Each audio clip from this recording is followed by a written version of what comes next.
Enoc es un personaje bíblico mencionado en el Antiguo Testamento. Enoc logró llegar al cielo de la mano de Dios directamente sin tener que sufrir el proceso de la muerte como tal. Las parábolas de Enoc son más o menos una serie de profecías que concuerdan bastante con el Génesis de la Biblia que tenemos actualmente. Hay algo muy importante en uno de estos textos, dice lo siguiente: el elegido y el Hijo del Hombre se van a sentar en el mismo trono. Muchas interpretaciones dicen que esta es una profecía del futuro, un futuro en el que algunos dicen vendrá un segundo Mesías. Existe la creencia por parte de algunas personas que estos ángeles también eran extraterrestres, seres de otro lado que vienen a la Tierra, que literalmente están llegando a nuestro planeta desde el exterior. Y si lo vemos de esta manera, sin tener que ofender el tema de la religión, sí cabría el tema de que los ángeles de una u otra manera pueden ser catalogados también como extraterrestres. Hay una parte en la Biblia cristiana que dice que Dios creó los ángeles en otro lugar. Nunca menciona que sea pues este mismo lugar donde estamos nosotros los humanos, lo que da pie pues para saber que no somos la única especie inteligente. Esto es Enigmas Soterrados. Hablemos de eso. Al inicio de nuestro proyecto de Enigmas Soterrados tocamos un tema muy especial que nos hablaba de un texto en específico que era bastante enigmático. Investigando un poco nos dimos cuenta que como este hay muchísimos más, y por eso decidimos enfocarnos nuevamente en un texto bastante raro, enigmático y con muchos temas detrás. Así que buenas noches, Mateo, ¿cómo estás? Buenas noches, Andrés. Claro, así es. Digamos que como lo conversamos desde un inicio, hemos encontrado pues una infinidad de temas los cuales pues merecen un capítulo especial, y hoy vamos a dar un poco de un libro llamado el libro de Enoc, el cual te venía contando pues es un libro de alguna forma prohibido por la Biblia y pues que existe, incluso pueden encontrar parte del libro en internet de una forma muy fácil porque pues no todo se logró encontrar. Exactamente. ¿Qué te parece si para empezar a hablar del tema primero contextualizamos sobre quién fue Enoc precisamente? Me parece perfecto contextualizar a los oyentes.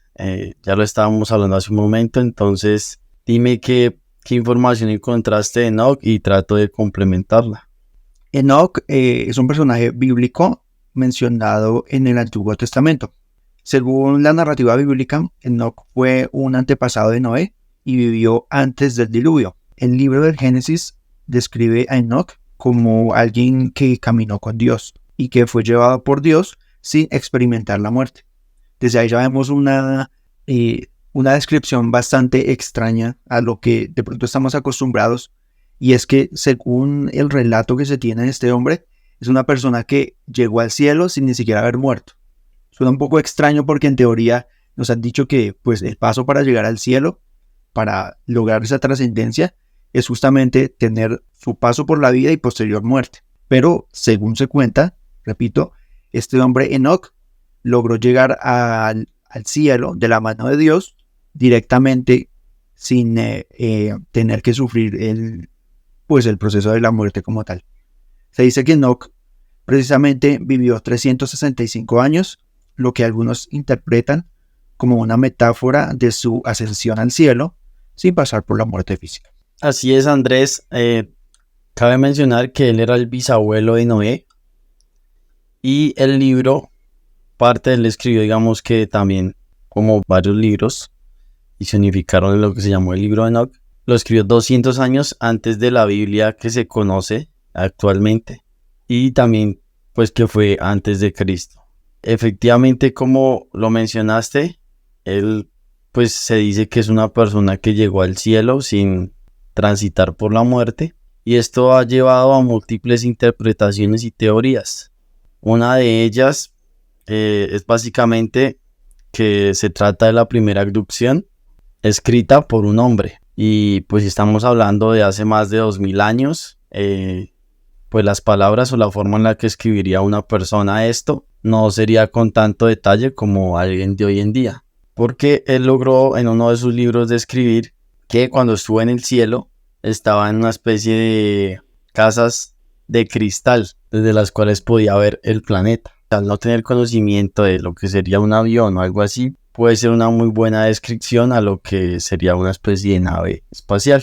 Enigmas cerrados. Hablemos de eso. Hay un dato principal, es que más o menos desde los 12 años de edad él empezó como a tener este tipo de conexiones con Dios, y también pues él empezó como a escribir estas experiencias.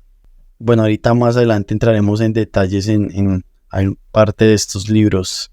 Exactamente. Quiero mencionar que Enoch también es mencionado en precisamente esto que decías, textos religiosos y literarios como libros apócrifos. Sí, los libros apócrifos son textos que en la versión original de la Biblia, judía y cristiana, se omitieron. Algunos de estos pueden tener muchas razones, entre ellas está lo controversial que son. El libro de Enoch es uno de estos, es muy controversial porque digamos que su interpretación podría cambiar mucho lo que se cree del mundo, incluso de Dios. Y hay otros que se descartaron. Lo más probable es que sea por el poder que tiene la iglesia y no quieren que estos salgan, como los evangelios de Judas. Pues Judas también tiene evangelios y estos no están en ninguna Biblia. ¿Qué pasa con el libro de Enoch? Si digamos que hay una Biblia que lo usan porque pues esto se encontró en el Mar Muerto, se recuperó pues gran parte de este libro, y hay una religión en Etiopía que básicamente sí tiene como esta Biblia en su pues religión, ¿no? Es una religión ortodoxa y ellos sí usan profetizan como esta Biblia, por decirlo así, pero en el resto de Biblias no podemos encontrar estos textos como tal. Ok, interesante. También quisiera mencionar que estos libros apócrifos principalmente se originaron en el periodo intertestamentario, es decir, entre el Antiguo y Nuevo Testamento, y están presentes en la literatura judía, cristiana e islámica. Este libro pues ha afectado también gran parte de todas las religiones del mundo, lo que pues es muy importante. Y no sé, me gustaría tocar un tema muy controversial del libro, y es en cuanto a quizá seres mitológicos o bueno, como cosas que parecen sacadas de la ciencia ficción. Sí, este libro es muy misterioso por contener material sobre el origen del demonio y los Nephilim. Ya más adelante explicaremos qué son los Nephilim. Además de explicar el porqué del diluvio del Génesis, describe detalladamente el reinado milenial de Jesús y hace un importante énfasis en los ángeles caídos. Desde aquí ya vemos varios temas que son bastante controversiales y que de alguna u otra manera siempre van a causar mucho asombro y esa idea por querer estudiarlos, querer saber un poco más. Como decía anteriormente, este libro habla sobre unos personajes llamados los Nephilim, los cuales son seres gigantes que habitaron la tierra en la antigüedad, producto de la unión entre ángeles y humanas. Exactamente, este libro menciona esto, y algo muy importante, pues él habla también del tema de los guardianes del cielo, que son este tipo de ángeles. Escribe cómo estos llegaban al planeta, a la superficie. Y como lo mencionaste, los Nephilim son los hijos que tuvieron estos ángeles. Pueden ser caídos, digamos. Ahí también hay una interpretación al tema de que aquí estaría Lucifer, que es un ángel que muchos pues conocemos como el diablo. Y pues tuvieron hijos con las mujeres que se convirtieron en gigantes. Lo que más adelante, de alguna forma, lo que conocemos como Dios, se percató que estos gigantes se estaban comiendo los humanos normales, por decirlo así. Y al ver tanto pecado fue cuando decidió también purgar la tierra. Voy a tocar este tema importante de Noé, de que a Noé lo contactó Dios, pero en este libro no se describe como a Dios, como el mensajero que estuvo con Noé, sino como otro guardián del cielo, o sea, otro tipo de ángel. Esto es muy importante porque Noé lo describe también en el libro, por eso es muy enigmático. Ese libro también tiene profecías y una de ellas es el diluvio. O sea, cuando Enoch escribió el libro ya sabía que su bisnieto estaría encargado pues como de esta misión lo importante acá de esto es que cuando quedó embarazada la mamá de Noé y nació Noé, ha pasado muchísimo tiempo de que el papá biológico de Noé no estaba con la mujer. A lo que responde en la profecía es que a ella estos guardianes del cielo pusieron la semilla, así como más o menos el nacimiento de Jesús, pero en Noé. Y dice que la mamá cuando nació Noé, él era como que la piel de él era brillante, diferente. Entonces aquí una interpretación que se le da es que estaríamos hablando de uno de los casos de inseminación artificial, en los cuales no hay un coito para el nacimiento de un bebé. Y básicamente es la forma en la que ellos lo describían. Asimismo, pudo haber sido el nacimiento de Jesús, el cual él también lo menciona. Y más que mencionarlo como un Mesías, es como un mensajero, el tema de Jesucristo. Pero quería tocar ese tema importante de Noé, porque se podría estar hablando del primer híbrido, porque él no era un gigante, hecho para una misión específica en el planeta. Entonces esto tiene que ver mucho con el tema pues alienígena. Es lo extraño de la historia y quizá es uno de los puntos de por qué no la iglesia omitió este libro. Sí, creo que tiene mucho sentido, que podría ser una de las razones por las que la iglesia de alguna manera trate de ocultar este texto, porque sí nos dimos cuenta en esta investigación, y es que tiene mucha importancia el tema extraterrestre en toda esta lectura, porque si se empiezan a hacer mucha mención de estos seres que vienen de afuera, literalmente a alguna misión, a completar de alguna manera alguna tarea, y terminan interfiriendo con la Tierra y las civilizaciones. Como lo decíamos anteriormente, por ejemplo, el tema de los mismos ángeles que se dice que tuvieron hijos con humanas. De ahí también se empieza a hablar un poco de extraterrestres, porque se cree también, o existe la creencia por parte de algunas personas, que estos ángeles también eran extraterrestres, que si nos damos cuenta, los ángeles vienen siendo personas o seres de otro lado que vienen a la Tierra, que literalmente están llegando a nuestro planeta desde el exterior. Y si lo vemos de esta manera, conceptualmente hablando, sin tener que ofender el tema de la religión, sí cabría el tema de que los ángeles de una u otra manera pueden ser catalogados también como extraterrestres. Sí, Andrés, hay una parte en la Biblia cristiana, no puedo especificar cuál, que dice que Dios creó los ángeles en otro lugar. Nunca menciona que sea pues este mismo lugar donde estamos nosotros los humanos, lo que da pie pues para saber que no somos la única especie inteligente. Y quizá pues estos ángeles son otra especie con otras cualidades que pues para nosotros puedan ser, no sé, mágicas, universales, fuera de, no sé, del tiempo quizá, pero seguramente sí tienen como un orden en el universo. Y a veces siento que esta interpretación que le damos a Dios pueda estar muy sesgada por la traducción que se le ha dado a la Biblia y a todo el tema en la religión. Yo creo que el simple hecho de ocultar la verdad también es mentir. Y el hecho de no mostrar estos libros o incluir otros, de alguna forma, pues, está mintiendo. Enigmas cerrados. Hablemos de eso. A todos los que nos están escuchando, muchas gracias nuevamente por estar aquí conectados. Les recordamos que estamos en todas las redes sociales y también en Spotify como Enigmas Soterrados. También quisiera mencionar que, como decía anteriormente, en este libro no solo está el tema de los Nephilim, de Noé, sino que hay bastantes temáticas que se tocan y que de pronto, para no dejarlas sueltas, me gustaría mencionar una de ellas, y es también que se menciona el reinado milenial de Jesús. Esta es una creencia teológica cristiana que se refiere a la idea de un periodo de 1000 años durante el cual Jesucristo reinó en la tierra. Como esta nos encontramos muchas otras creencias, historias, lecturas, o como les quieran decir, de ideas que pueden de alguna manera cuestionar o explicar el origen de nuestra raza aquí en la Tierra.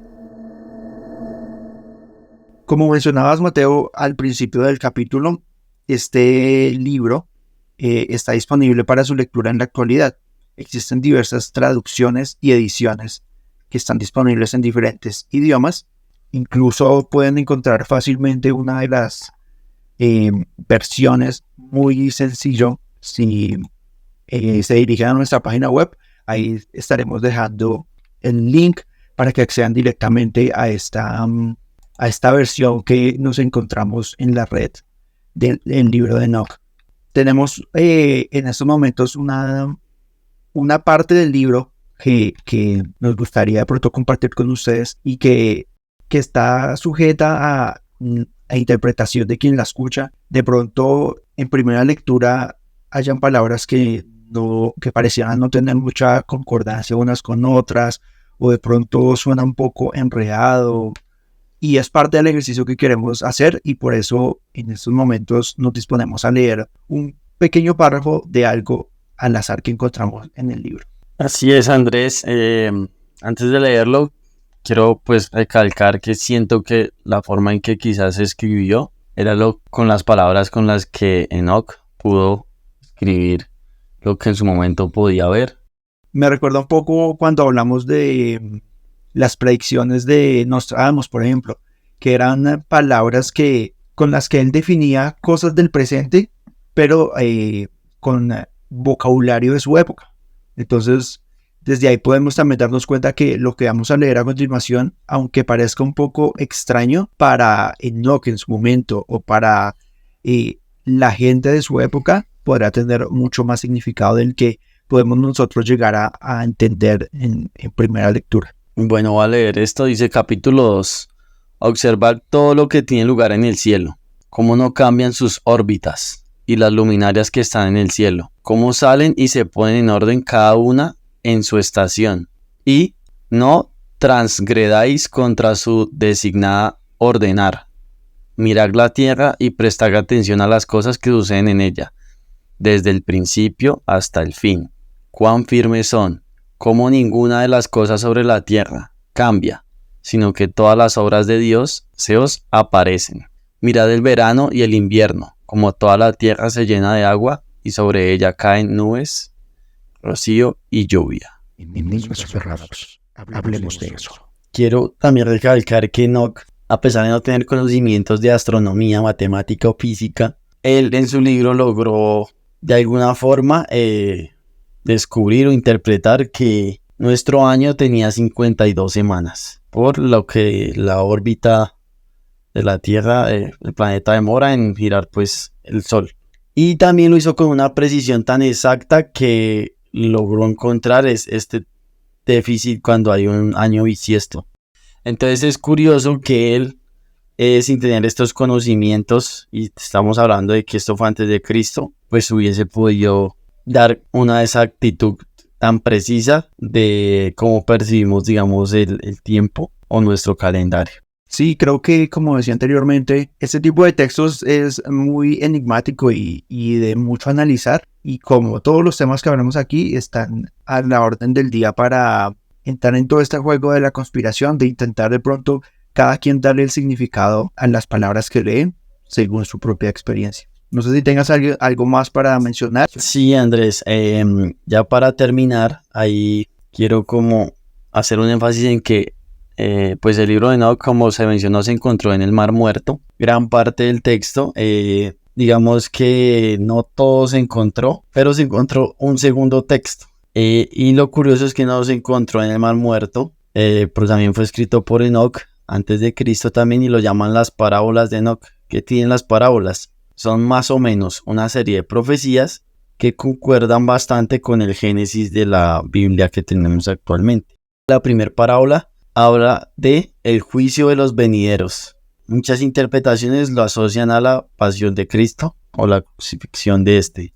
Después dice el Mesías, habla de la resurrección de los muertos, es la segunda parábola. Y el tercero, es el más extraño, habla de santos, criaturas míticas, de Noé y el diluvio. Hay algo muy importante en uno de estos textos, dice lo siguiente: el elegido y el Hijo del Hombre se van a sentar en el mismo trono. Muchas interpretaciones dicen que esta es una profecía del futuro, un futuro en el que algunos dicen vendrá un segundo Mesías. Es algo desconcertante el tema de esta persona, como pues con las palabras que tenía en su época, lograba describir cuando él iba al cielo, y también describe como una especie de pájaros que lo podemos asociar como aviones. Yo siento que realmente este libro es una clara muestra de que nosotros tuvimos un contacto con una civilización extraterrestre que quizá quiere o quiso influir en la historia de la humanidad, y de alguna forma se hace llamar Dios o algo superior. También es muy importante hablar que él habla del tema de las pirámides de Egipto, nombra cómo se construyen en el libro, y básicamente dice algo como que los cubos de piedra volaban por el cielo. Si dice algo así, pues eso no lo pudo haber hecho el hombre, 25,000 esclavos, 1,000,000 de esclavos, no, es imposible. Entonces yo creo que es hora ya también de que el mundo tenga como la perspectiva de que realmente, más que de pronto seamos un híbrido creados por un extraterrestre, es que aceptemos que hay una probabilidad de que sí hay más civilizaciones, y que quizá una sí ha intervenido mucho en la historia de nosotros, para bien o para mal, pues ha marcado lo que conocemos hoy en nuestra historia. Pues Andrés, entonces te hago la pregunta, ¿crees que el hombre ha tenido intervención alienígena? ¿O crees en los alienígenas o no crees?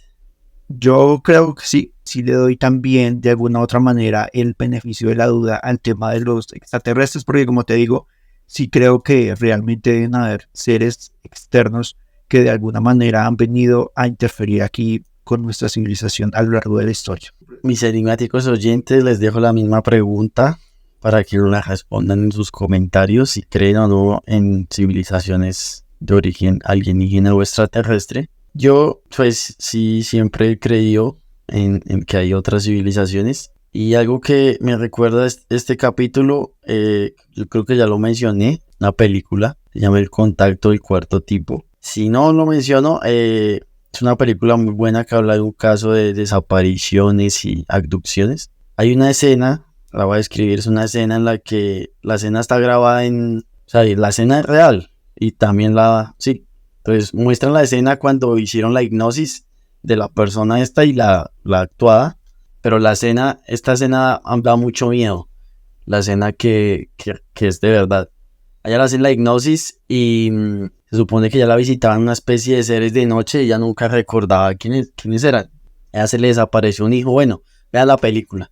El hecho es que en esa hipnosis ella levita, eso se ve en el video, ella levita y le pregunta de que quién eres. Y ahí empieza a tener interferencia la cámara y le dice con una voz diferente, soy Dios. Ahí es a lo que yo voy. Eso que se hizo llamar Dios, lo que yo siento es que quizá no es Dios, pero es algo que nos quiere hacer creer que es Dios para nosotros. Y para mí la religión ha sido afectada por esto. Igual más adelante haremos un capítulo quizá con unas buenas historias de ovnis. Y pues no solo ovnis, sino pues este contacto como alienígena. Y muchas gracias oyentes. Las recomendaciones. Enigmas cerrados. Hablemos de eso. Vamos con 2 recomendaciones de libros. De una parte está el libro de Enoch por R.H. Charles. Esta es una de las traducciones más conocidas y ampliamente utilizadas del libro de Enoch. Incluye comentarios y notas del traductor para ayudar a los lectores y comprender mejor el texto. Por otro lado, Enoch y el Mesías, hijo del hombre, revisitando el libro de las parábolas, por Gabriel Boccaccini. Este libro ofrece un análisis detallado del libro de Enoch, centrándose específicamente en la sección conocida como el libro de las parábolas. Examina el contexto histórico y teológico del texto, así como su relevancia para la comprensión del judaísmo, del Segundo Templo y el cristianismo primitivo. Nuevamente por estar hasta este punto, por llegar hasta este momento del capítulo, muchísimas gracias. Les recordamos y les pedimos por favor su like y compartida en YouTube y en las redes sociales en general. También que por favor activen la campana de notificación en YouTube, que evidentemente nos es de bastante ayuda. Muchísimas gracias, nos oímos en un próximo capítulo. Somos Mateo y Andrés y esto es Enigma Subterráneo. Hasta un próximo enigma, mis enigmáticos oyentes.